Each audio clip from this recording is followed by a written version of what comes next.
আর এই সাধু সন্ত ইস্যুতে প্রতিক্রিয়া রামকৃষ্ণ মিশনের। রামকৃষ্ণ মিশন একটি অরাজনৈতিক সংগঠন। সন্ন্যাসীরা কেউ রাজনীতিতে অংশ নেন না, সন্ন্যাসীরা ভোটের অধিকারও প্রয়োগ করেন না, এমনই প্রতিক্রিয়া স্বামী সুবীরানন্দ মহারাজের। শিলিগুড়িতেও হামলার ঘটনায় উদ্বেগ প্রকাশ করেন তিনি।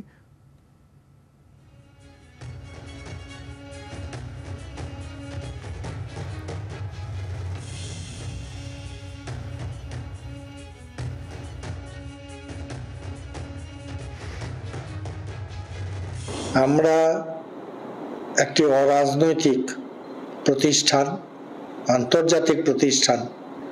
আমাদের যারা সন্ন্যাসী ব্রহ্মচারী তারা রাজনীতিতে অংশগ্রহণ করেন না, এমনকি তাদের যে অধিকার, রাইট টু ভোট, সেটিও ওরা এক্সারসাইজ করেন না, ভোটদানে বিরত থাকেন।